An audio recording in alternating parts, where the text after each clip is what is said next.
Star Rishabh Shetty ಅಭಿನಯದ Kantara chapter 1 cinema ನೋಡಲು ಅಭಿಮಾನಿಗಳು ಕಾಯ್ತಿದ್ದಾರೆ. ಮುಂದಿನ ವರ್ಷ ಅಂದರೆ 2025ರ ಅಕ್ಟೋಬರ್ 2ಕ್ಕೆ ಕಾಂತಾರ ಚಾಪ್ಟರ್ 1 ಸಿನಿಮಾ ತೆರೆಗೆ ಬರಲಿದೆ ಅಂತ ಹೊಂಬಾಳೆ ಫಿಲ್ಮ್ಸ್ ಅನೌನ್ಸ್ ಮಾಡಿದೆ. ಇದರ ನಡುವೆ Kantara chapter 1 first look teaser ಕೂಡ ರಿಲೀಸ್ ಆಗಿದ್ದು, ರಿಷಬ್ ಶೆಟ್ಟಿ ಫಸ್ಟ್ ಲುಕ್ ನೋಡಿ ಸಿನಿಪ್ರಿಯರು ಥ್ರಿಲ್ ಆಗಿದ್ದಾರೆ. Kantara chapter 1 cinema first teaser ನೋಡಿ ಸಿನಿಪ್ರಿಯರು ಥಿಯೇಟರ್ನಲ್ಲಿ ರಿಷಬ್ ಶೆಟ್ಟಿ ಆರ್ಭಟ ಜೋರಾಗಿಯೇ ಇರಲಿದೆ ಅಂತಿದ್ದಾರೆ. ಕಾಂತಾರ ಚಾಪ್ಟರ್ 1 ಸಿನಿಮಾ ಟೀಸರ್ ಆರಂಭದಲ್ಲಿ ಕಾಂತಾರ ಸಿನಿಮಾದ ದೃಶ್ಯವಿದೆ. ಬೆಳಕಲ್ಲಿ ಕಣ್ಣ ಮುಂದೆ ಇರೋದೆಲ್ಲ ಕಾಣುತ್ತೆ, ಆದರೆ ಇದು ಬೆಳಕಲ್ಲ, ದರ್ಶನ. ಇದು ಹಿಂದೆ ನಡೆದಿತ್ತು, ಮುಂದೆ ನಡೆಯುವುದನ್ನು ತೋರಿಸುವ ಬೆಳಕು ಕಾಣ್ತದ ಎಂಬ ಆ ಶ್ರೀರವಾಣಿ ಕೇಳಿಬರುತ್ತೆ. ಬಳಿಕ ಕಾಂತಾರ ಚಾಪ್ಟರ್ 1 ದೃಶ್ಯ ಬರಲಿದೆ. ಬೆಂಕಿಯಲ್ಲಿ ಬರೆದ ವೃತ್ತಾಕಾರದ ಕೆಳಗೆ ದೊಡ್ಡ ಗುಹೆ ಭಾಸವಾಗುತ್ತೆ. ಆ ಗುಹೆಯಲ್ಲಿ ರಕ್ತಸಿಕ್ತಗೊಂಡ ವ್ಯಕ್ತಿ ಇರ್ತಾನೆ. ಆತನೇ ನಟ ರಿಷಬ್ ಶೆಟ್ಟಿ. ಮೈತುಂಬ ರಕ್ತವಿರುತ್ತೆ. ಕೈಯನ್ನ ಬಿಗಿ ಮಾಡುವ, ಉಸಿರೆಳೆಯುವ ಸೀನ್ ಕೂಡ ಅದ್ಭುತ ಎನಿಸಿತ್ತು. ರುದ್ರಾಕ್ಷಿ ಹಾರ ಧರಿಸಿದ ರಿಷಬ್ ತಲೆ ಎತ್ತಿ ಕಣ್ಣು ಬಿಡುವ ಈ ದೃಶ್ಯ ನೋಡಿದ್ರೆ ಸಾಕು, ಒಂದು ಕ್ಷಣ ಮೈಜುಮ್ ಎನಿಸುತ್ತೆ. ಭಕ್ತಿ ಭಾವ ಮೂಡಿಸೋ ಹಿನ್ನೆಲೆ ಸಂಗೀತ ದೈವ ಲೋಕಕ್ಕೆ ಕರೆದೊಯ್ಯುವಂತಿದೆ. ಕನ್ನಡ ಚಿತ್ರರಂಗಕ್ಕೆ ಹೊಸ ಹೊಸ ತಂಡಗಳು ಎಂಟ್ರಿ ನೀಡುತ್ತಲೇ ಇರುತ್ತವೆ. ಹೊಸಬರ ಸಿನಿಮಾ ಅಂದರೆ ಏನಾದರೂ ಹೊಸತನ ಇರಬಹುದು ಎಂಬ ನಂಬಿಕೆ ಕೂಡ ಪ್ರೇಕ್ಷಕರದ್ದು. ಈಗ ಹೊಸ ತಂಡವೊಂದು ಟೈಟಲ್ ಟೀಸರ್ ಮತ್ತು ಪೋಸ್ಟರ್ ಮೂಲಕವೇ ಪರಿಚಯಗೊಂಡಿದೆ. ಈ ಸಿನಿಮಾ ಹೆಸರು ಆರ್ಪಿ. ಬಹುತೇಕ ಹೊಸ ಪ್ರತಿಭೆಗಳು ಈ ಸಿನಿಮಾದಲ್ಲಿ ನಟಿಸಿದ್ದಾರೆ. ಈ ಸಿನಿಮಾದ ಶೀರ್ಷಿಕೆಗೆ ಬ್ಲ್ಯಾಕ್ ಅಂಡ್ ವೈಟ್ ಎಂಬ ಟ್ಯಾಗ್ಲೈನ್ ಇದೆ. ಸಿನಿಮಾದ ಪೋಸ್ಟರ್ ಗಮನ ಸೆಳೆಯುತ್ತಿದೆ. ಇತ್ತೀಚೆಗೆ ಆರ್ಪಿ ಸಿನಿಮಾದ ಟೈಟಲ್ ಟೀಸರ್ ಬಿಡುಗಡೆ ಮಾಡಲಾಯಿತು. ಕನ್ನಡ ಮಾತ್ರವಲ್ಲದೆ ತಮಿಳು, ತೆಲುಗು, ಹಿಂದಿ ಮತ್ತು ಮಲಯಾಳಂ ಭಾಷೆಗಳಲ್ಲಿ ಈ ಸಿನಿಮಾ ಬಿಡುಗಡೆ ಆಗಲಿದೆ ಅಂತ ಚಿತ್ರತಂಡದವರು ಹೇಳಿದ್ದಾರೆ.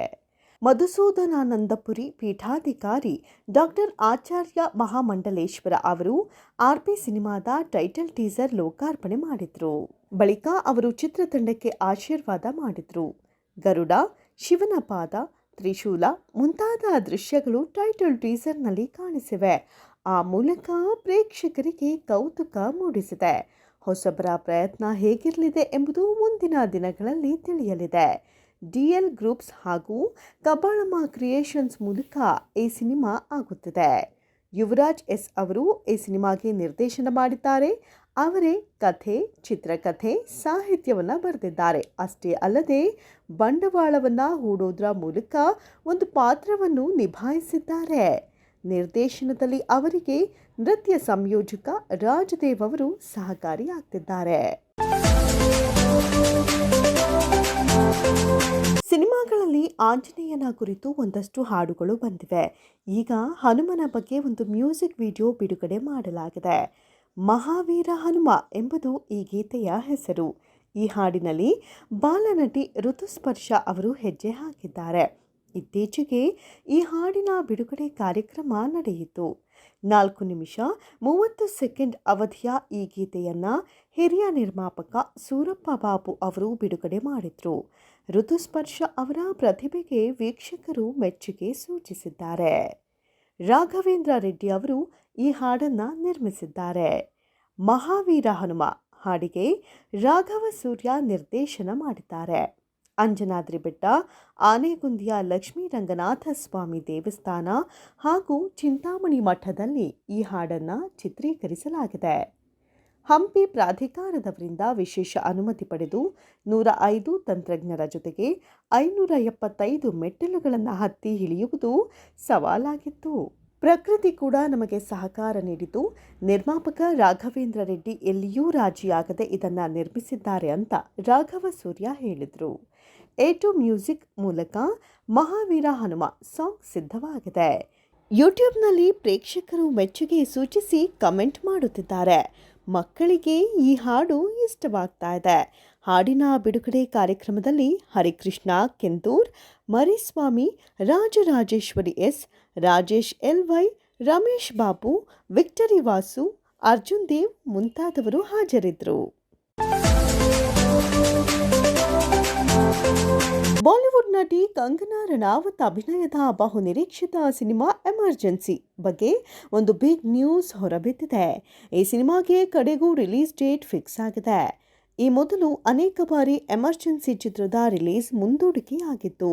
ಇನ್ನೇನು ರಿಲೀಸ್ ಆಗಬೇಕು ಎಂಬಷ್ಟರಲ್ಲಿ ಒಂದಷ್ಟು ವಿವಾದಗಳು ಕೂಡ ಸುತ್ತಿಕೊಂಡಿದ್ವು.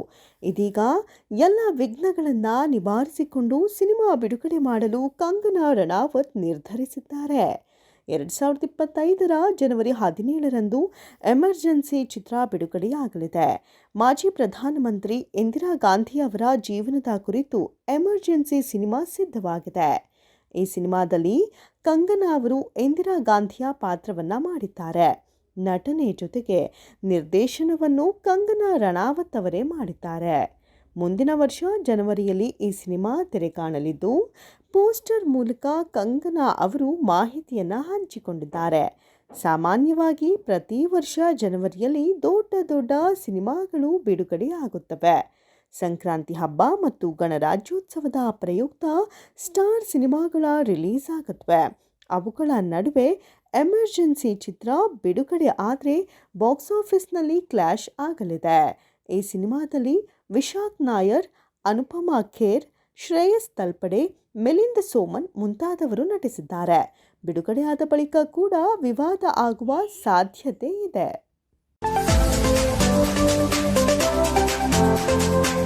ಬಿಗ್ ಬಾಸ್ ಸೀಸನ್ 11ರಲ್ಲಿ ವೈಲ್ಡ್ ಕಾರ್ಡ್ ಎಂಟ್ರಿ ಕೊಟ್ಟಿದ್ದ ಶೋಭಾ ಶೆಟ್ಟಿ ಹಾಗೂ ರಜತ್ ಹವಾ ಸಖತ್ತಾಗಿಯೇ ಇದೆ. ಸದ್ಯ ಮನೆಯಲ್ಲಿ ಭವ್ಯ ಅವರು ಕ್ಯಾಪ್ಟನ್ ಆಗಿದ್ದಾರೆ. ಆದರೆ ಅಧಿಕಾರ ಮಾತ್ರ ಶೋಭಾದು ಆದಂತಿದೆ. ಈ ಅಧಿಕಾರದ ಪ್ರಕಾರ ಶೋಭಾ ಅವರು ಹಾಗೂ ರಂಜಿತ್ ಕೈಯಲ್ಲಿ ಎಲ್ಲ ಅಧಿಕಾರ ಇರುತ್ತೆ. ಅಡುಗೆ ಮನೆಯ ಸಂಪೂರ್ಣ ಹಕ್ಕು ಇವರಿಗೆ ಸಿಕ್ಕಿದೆ. ಅಡುಗೆ ಮನೆಯಲ್ಲಿ ಏನೇ ತೆಗೆದುಕೊಳ್ಳೋದಾದರೂ ಶೋಭಾ ಅವರನ್ನು ಕೇಳಿಯೇ ಮುಂದುವರಿಬೇಕು. ತಮ್ಮ ಅಧಿಕಾರವನ್ನು ಕಿತ್ತುಕೊಂಡಂತೆ ಭವ್ಯಾಗೆ ಭಾಸವಾಗ್ತಾ ಇದೆ. ಭವ್ಯ ಕಾಫಿ ಮಗ್ನ ಎತ್ತಿಕೊಳ್ಳೋದಕ್ಕೆ ಅಡುಗೆ ಮನೆಗೆ ಬರ್ತಾ ಇದ್ರು. ಆಗ ಗೌತಮಿ ಅವರು ಶೋಭಾ ಕೇಳಿಯೇ ಬರಬೇಕು ಎಂದರು. ಇದರ ಬೆನ್ನಲ್ಲೇ ಹೊಸ ಪ್ರೋಮೋ ಒಂದು ಔಟ್ ಆಗಿದೆ. ರಜತ್ ಹಾಗೂ ಶೋಭಾ ಶೆಟ್ಟಿ ಮಧ್ಯೆ ಒಬ್ಬರನ್ನ ತಂಡದ ನಾಯಕತ್ವದಿಂದ ಹೊರಕ್ಕೆ ಇಡುವ ಚಟುವಟಿಕೆಯನ್ನ ಬಿಗ್ ಬಾಸ್ ನೀಡಿದ್ರು.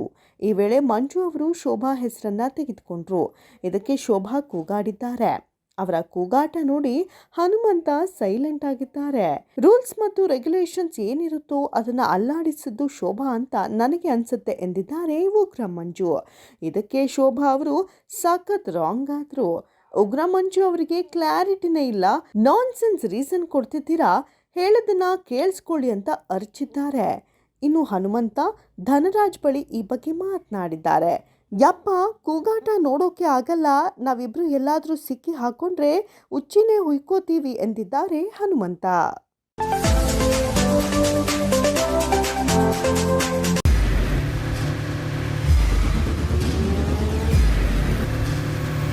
ಪ್ರಜಾಮಾರ್ಗ ನ್ಯೂಸ್, ಇದು ಜನಸಾಮಾನ್ಯರ ಧ್ವನಿ. ನಮಸ್ಕಾರ.